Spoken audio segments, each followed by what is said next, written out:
The Korean War. We've looked at this forgotten conflict a few times on this channel, from a variety of different perspectives. The war began as one of movement, with armies moving up and down the Korean peninsula for the first year of fighting before stalling into a grinding stalemate. As this happened, international interest in the war, even for participating nations, began to wane.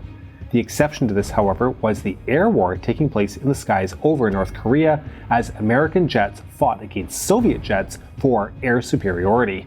I'm your host David, and this week we are going to look at the fight for air dominance over Korea's Mig Alley. This is the Cold War.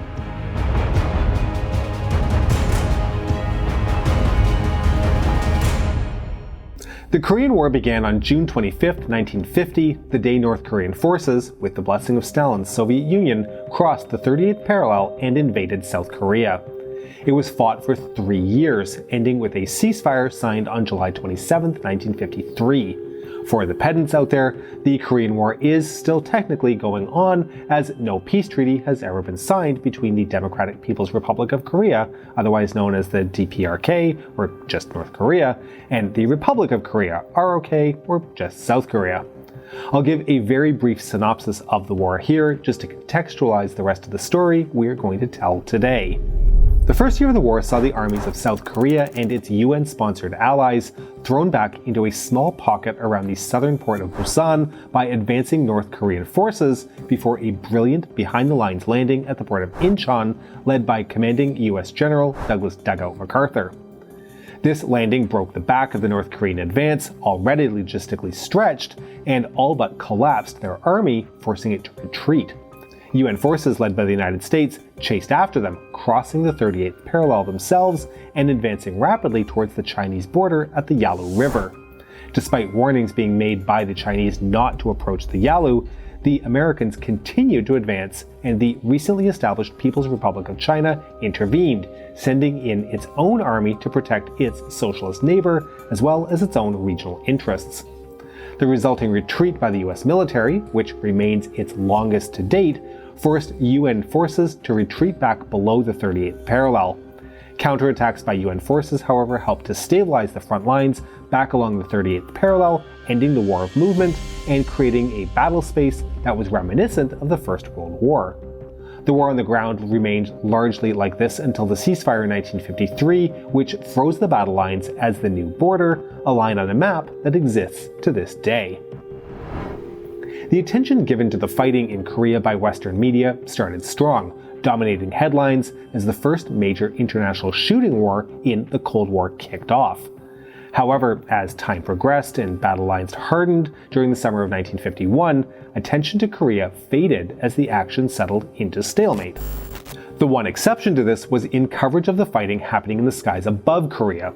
The war saw for the first time all-jet combat as United States Air Force jets, along with some of its allies, including the Royal Air Force, Royal Canadian Air Force, and Royal Australian Air Force, sought to secure dominance over the air forces of North Korea and the PRC. Like knights in the sky, jet pilots dueled for control, creating legends and myths, including a much-lauded 10-to-1 kill ratio claimed by the USAF in the years following the war in Korea. But let's look at the progress of the air war first, and then come back to kill ratios and success and failure at the end. So, the North Korean invasion in the summer of 1950 was largely a ground operation, as the North Koreans expected little air opposition. The North Korean People's Air Force consisted of just over 100 aircraft, including Second World War-era Yakovlev Yak-9 fighters and Ilyushin Il-10 ground attack aircraft. The South Korean Air Force, by contrast, was almost non-existent as a combat force. The South Koreans, however, could count on the support of the United States' Far East Air Force, FEAF, based out of occupied Japan, which included F-80 Shooting Star jet fighters, as well as prop-driven F-82 Twin Mustangs, F-51 Mustangs, and B-26 Invader bombers. There were additionally B-29s of the 20th Air Force stationed in Okinawa. It should be noted that all of these aircraft suffered from similar challenges. The rapid demobilization of the US military after the Second World War had left units with shortages of key personnel, especially in fields like logistics and maintenance. This meant that while units and aircraft were physically present, there was restricted availability. This was to the point that in 1950, flight crews with FIF were required to load and fuel their own aircraft before they could fly. The dominance of Strategic Air Command within the US Armed Forces, but especially within the Air Force, meant that funding for units outside of SAC was limited. And contrary to public memory about the USAF in 1950, the majority of pilots were not Second World War veterans, although those in leadership positions often did have combat experience. As the North Korean army rapidly advanced and ROK forces largely collapsed, the United States, with United Nations approval thanks to the Soviet boycott of the Security Council, began a rapid deployment of both ground forces to help stem the North Korean assault, as well as an air campaign.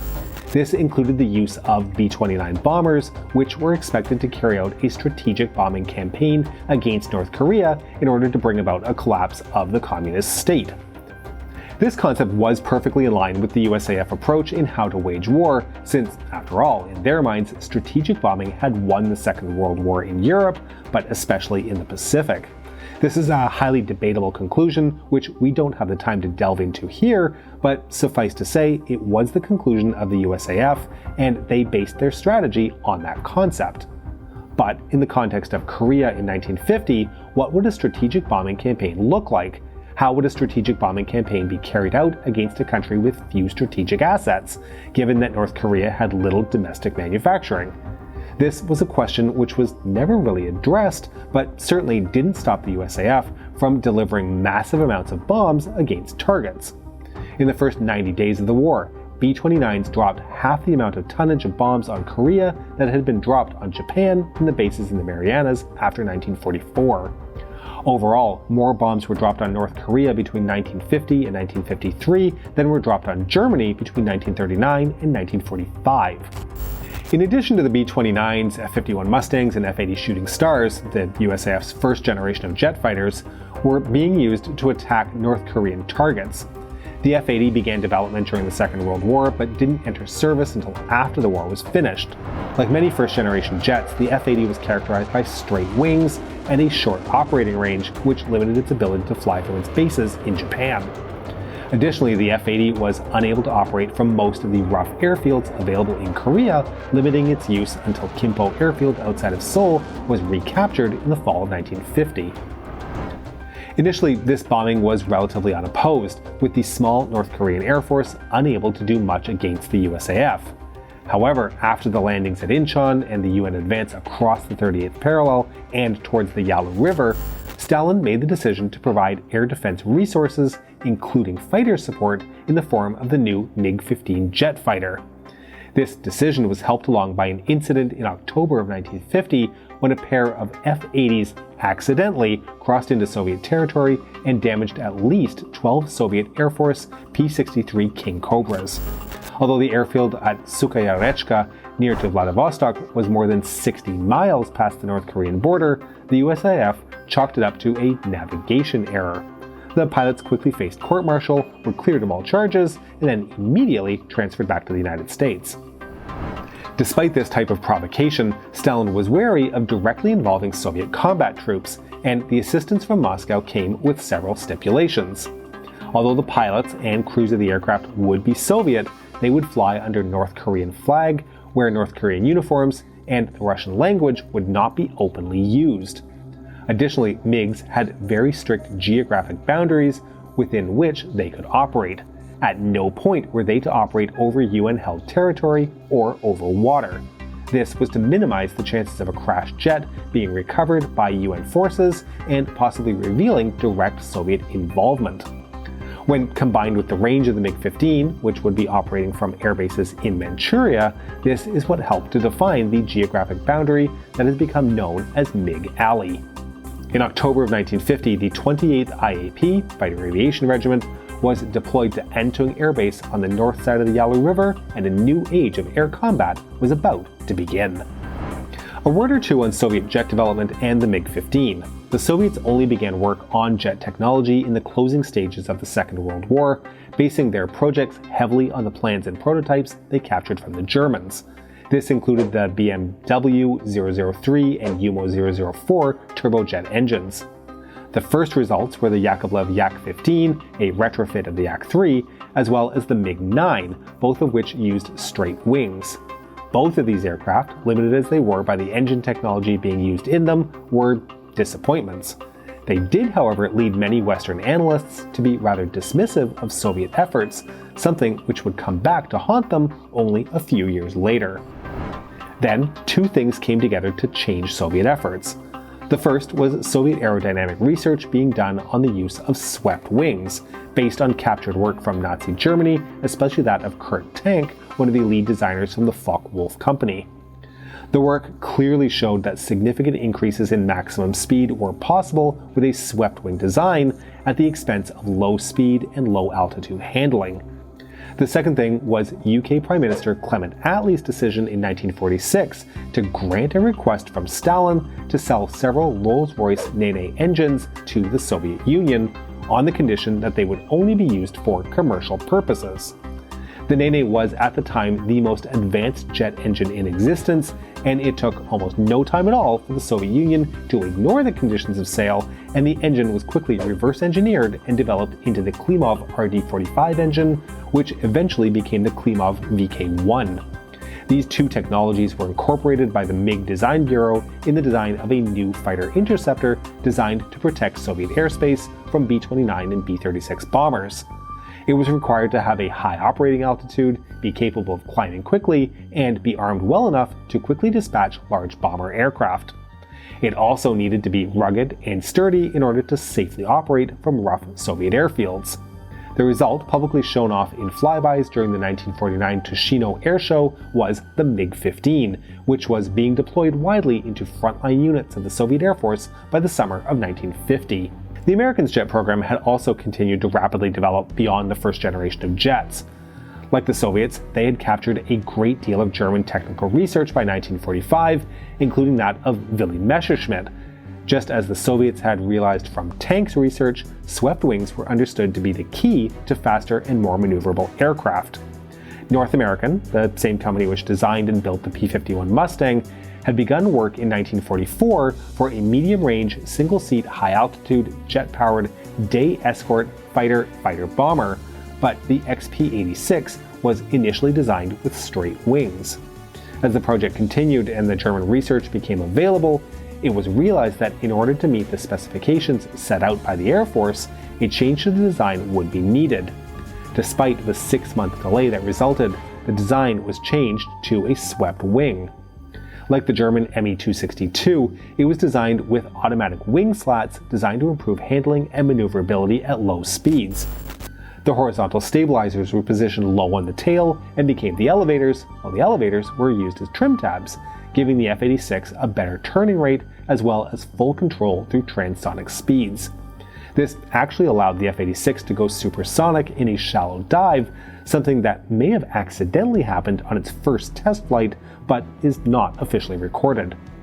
By 1949, the Sabre, as the jet had been named, was going into full production and was being introduced to frontline combat units of the USAF. Okay, now back to Korea. The first combat appearance of the MiG-15 in Korea happened on November 1st, with several incidents taking place. The first saw Migs intercept a flight of F-51s on a bombing run against the bridges crossing the Yalu River. During the mission, USAF First Lieutenant Aaron Abercrombie was shot down, and although at the time the loss was credited to ground fire, in the 1990s, with the opening of the Soviet archives, the kill was officially confirmed to Lieutenant V.I. Chij. On the same day, a flight of F-80s was jumped by a flight of MiG-15s, and in the combat which ensued, Senior Lieutenant Kominich shot down USAF Lieutenant Frank Van Sickle. Although the loss of the F-80 was originally credited again to ground fire, later records have confirmed this as history's first ever jet versus jet shootdown. On November 8, 1950, a large-scale bombing raid was conducted by the USAF against the bridges crossing the Yalu, as well as the North Korean city of Sinuiju. 70 B-29s were accompanied by several flights of F-80 Shooting Stars. As the attacking force came into the target region, several MiG-15 flights rose from the airbase at Antung in Manchuria to attempt to intercept the American aircraft. They were too late to reach the B-29s, which did severe damage to Sinuiju, but did engage with the F-80s. While the American pilots did claim a downed MiG as a result of successfully spraying one with 50 caliber rounds, Soviet records examined in the 1990s reveal that there was only light damage to the MiG and it successfully landed at Entong a short time later.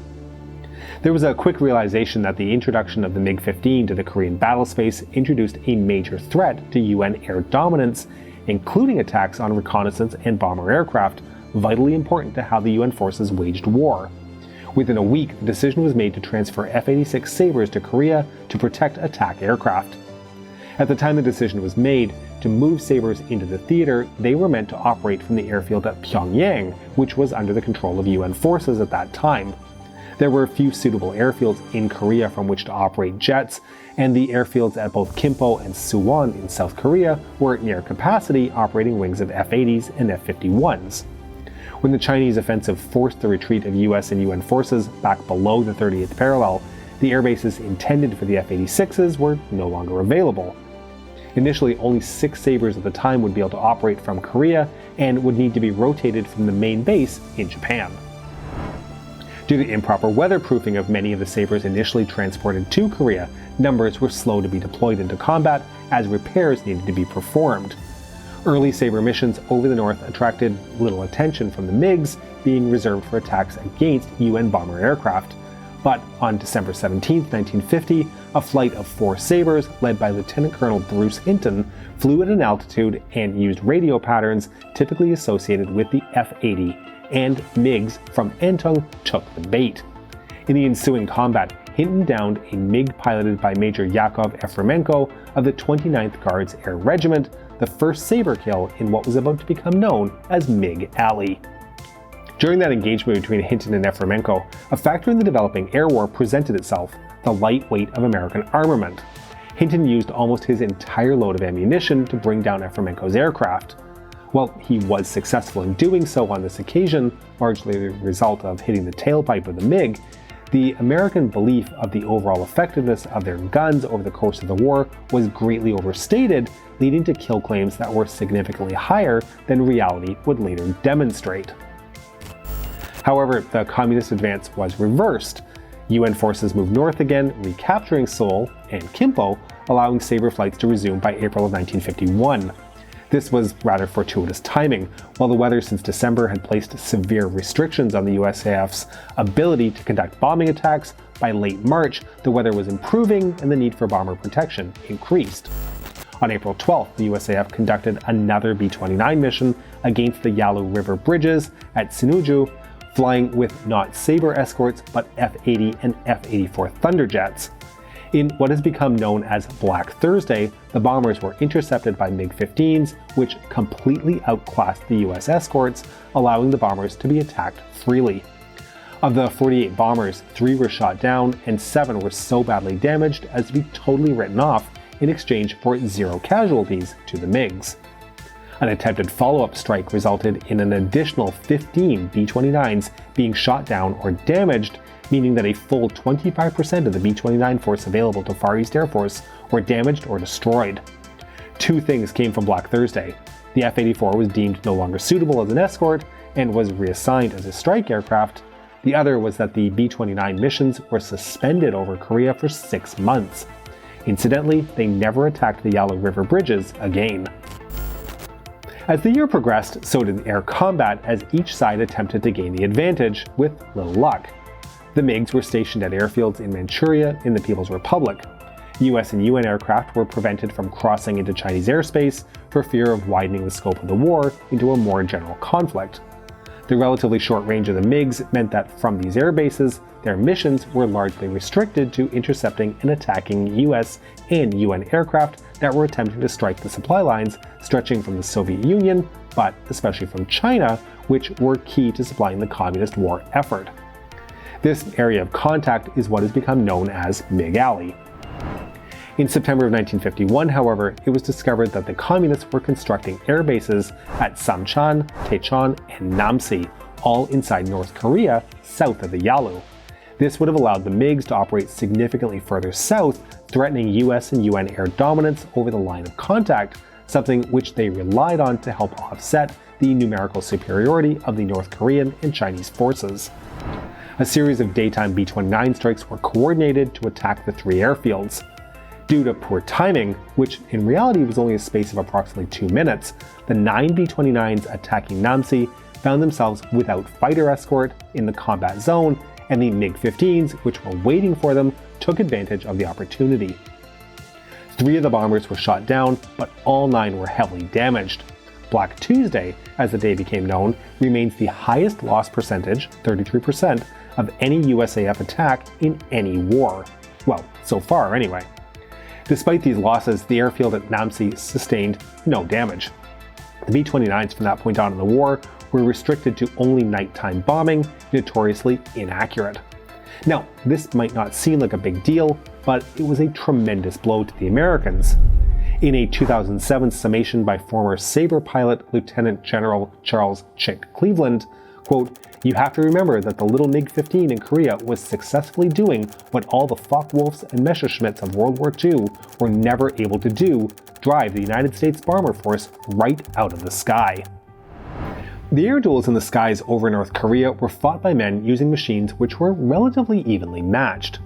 Each had advantages and weaknesses in different areas, and while I could go through a list of these, it has been summarized quite well by Soviet MiG-15 pilot Captain Sergei Karamenko, who had 13 confirmed kills in Korea. Quote, "Our MiG-15 and the F-86 belonged in the same class, similar types with similar performance.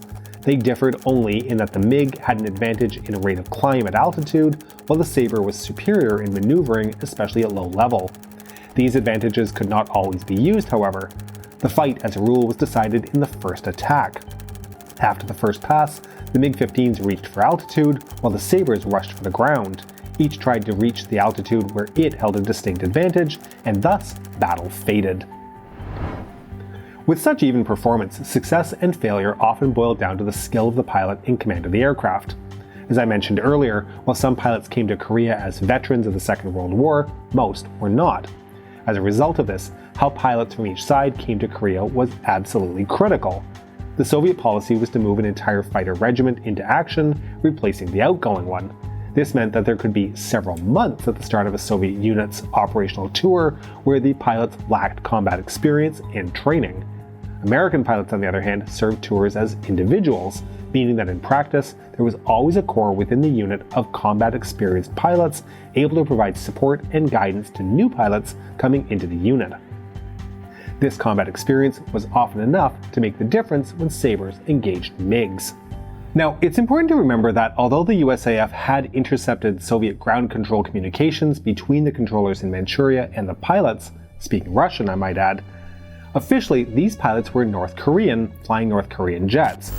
As the war continued, however, the Soviets began to look for ways of decreasing their direct involvement. One of the ways they found to do this was to supply the People's Republic of China with MiG-15s. By late 1951, units from the People's Liberation Army Air Force, PLAAF, began to be deployed to the combat zone. The PLAAF had only come into existence in 1949, as Mao's communists had not had an air force to speak of. PLAAF pilots were required to have been soldiers during the Civil War and had to be Communist Party members in good standing. They received flying training in the Soviet Union and in China before being deployed to fight in Korea, but the nascent organization was moving pilots with comparatively little flight experience into a situation where they would be facing combat veterans. From late 1952, the number of Soviet units committed to Korea began to decrease in favor of increased numbers of Chinese units. The PLAAF committed units for 90-day tours, not enough time to gain deep experience, but enough to give a wide range of pilots in the organization some air combat experience. The ones who survived both combat and the political turmoil of Mao's China would go on to rise to the top of the PLAAF.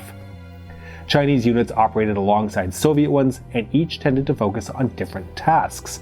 PLAAF MiGs were often tasked to focus on the bomber aircraft, largely F-84 Thunderjets after the withdrawal of B-29s from daylight attacks. Soviet MiGs, on the other hand, with their more experienced pilots, would look to engage the Sabre escorts. A quick follow-up comment here about US pilots by late 1951 and into 1952. New pilots starting a tour in Korea at this time lacked combat experience, but had a distinct advantage over earlier American pilots starting a new tour in Korea, as their training at home was being conducted by veterans from Korea. As pilots finished their combat tours, they would be reassigned to training units, where they were then able to pass along their experience in jet combat to those new trainees. While not a substitute for actual time in combat, this experience began to show in the combat numbers. More on that shortly. The stalemate on the ground meant that military organizations looked to amplify any success where they could find it. For the USAF, a race developed to see which jet pilot would be the first to achieve 5 jet kills. On May 20th, 1951, James "Jabby" Jabara, who had arrived in Korea in December of 1950 with the first Sabres, was credited with his 4th and 5th Mig kills, making him America's first jet ace. He was immediately brought back to the US to participate in a huge publicity campaign to help promote the USAF and American military involvement in Korea. Although Jabara would return to Korea in 1953, scoring a further 9 Mig kills, Soviet records released in the 1990s revealed that Soviet losses on May 20th, 1951 were of only a single Mig, meaning that Jabara, America's first jet ace, is possibly not actually America's first jet ace. As the war dragged on, successes in the air became a competition, with a so-called ace race taking place, especially among US pilots. Success in combat was seen as a way to advance a career, and some pilots would take extraordinary risks in order to do so. This included deliberately ignoring orders not to cross into Chinese territory while pursuing fleeing MiGs, leading to kills that couldn't officially be counted. If caught violating the geographic boundaries, pilots could be court-martialed, but this practice was often overlooked in the interest of downing more MiGs. Through 1951, one of the restrictions suffered by the Sabre was that of range. The airfields the F-86 were operating from were well south of Mig Alley, and although the Sabre had a longer range than the MiGs did, the MiGs were operating from bases immediately alongside the combat zone and had fewer risks of running out of fuel. The Sabres, on the other hand, could be restricted to approximately 20 minutes of time over Mig Alley, hoping to engage the enemy, and might then need to disengage early if bingo fuel was reached. Some pilots would stretch their range by flying to an altitude of over 40,000 feet, shutting their engines off and gliding back to a friendly base, sometimes even needing to perform a dead stick landing due to a lack of fuel. By 1952, however, drop tanks were being introduced for the Sabre, and although there were ongoing supply and performance issues with the tanks for the remainder of the war, the additional range they offered allowed Sabres to remain in combat for far longer periods of time. This was combined with the introduction of the Sabre F model, which not only had a larger, more powerful engine, allowing it to climb faster, but wing modifications also gave it better performance at higher altitudes. This introduction nullified the advantages that the MiG-15 had enjoyed up to that point in the war. In early 1953, an experimental version of the Sabre, the F-86F-2, was deployed to Korea armed with a 20mm cannon, replacing the 50 caliber machine guns. This change was made, albeit grudgingly, to provide better hit results against the sturdy MiG. This was welcomed by the Sabre pilots, who, according to official reports, quote, universally would like a heavier caliber gun so that when a hit is made, a sure kill results. Future models of the Sabre, especially the G model, incorporated the cannon as a key feature, although future USAF aircraft, like the F-4 Phantom, would not initially be built with a cannon, to the detriment of pilots in America's next war. So, this seems like a perfect time to talk about kills and credits and reporting. Let's keep in mind that for a long time following the end of the war in 1953, the accepted statistic was a 10-to-1 kill ratio, that Sabres shot down 10 MiGs for every Sabre shot down. Now, studies following the Second World War showed that pilots and crew of aircraft in combat claimed shooting down aircraft at a rate of about 2 to 2.5 times higher than reality. These are not seen as malicious claims, but rather a genuine lack of clarity on if an opponent was damaged or even downed. The situation was quite similar in the skies over Korea, as the speed at which air combat was occurring was significantly faster than during the Second World War. Gun camera footage of an opponent being hit, followed by eyewitness testimony of a second pilot that there was either a fireball, a parachute, or that an aircraft crashed into the ground, was deemed to be the gold standard. This was not always possible, however, as combat could involve over 100 aircraft at a time. Pilots could hit opposing aircraft, but fail to cause serious damage as the opponent took evasive maneuvers, diving for the ground and trying to escape. In the middle of combat, a pilot would not be allowed the luxury of following that plane to confirm it crashing. As the war carried on, less and less evidence was required in order to claim a kill. This was helped by both the Mig and the Sabre being rather sturdy aircraft with rather simple jet engines, especially when compared to the far more complex piston aircraft of the Second World War. It was also magnified by the way in which aircraft would be counted as shot down. Any American aircraft that managed to return to land at a friendly airbase was considered recovered and not shot down, even if the aircraft was immediately written off as beyond repair. Crashes over friendly territory were also usually categorized as operational losses rather than a shoot-down. This would result in a Soviet pilot claiming a shot-down Sabre, but the American records not showing any losses for that day. There was also a habit of not accepting that shoot-downs and damage were happening as a result of air-to-air combat, but was instead the result of anti-aircraft fire coming from the ground. The PLAAF claimed to have shot down 330 aircraft, with a further 95 damaged, and only lost 231 aircraft, with 151 damaged. The Soviet Union admitted the loss of 345 Migs. The USAF claimed 976 aircraft shot down, which is roughly double the combined number of Soviet and Chinese losses, in line with the pattern of pilots claiming more kills than reality. The USAF only admits to the loss of 147 aircraft in Korea as a result of air-to-air combat. PLAAF pilot Wang Hai, who flew in Korea, has called this number a lie as big as the heavens. Work done by researchers since the opening of the Soviet archives in the 1990s has strived to bring greater clarity to the matter of the kill ratio. Comparisons of Soviet records of losses to American records have shown some large discrepancies, calling the 10-to-1 ratio into question. While the PLAAF records have yet to be opened for analysis, leaving significant scope for further revision, the estimates for losses in 1951 are likely approximately 1-to-1.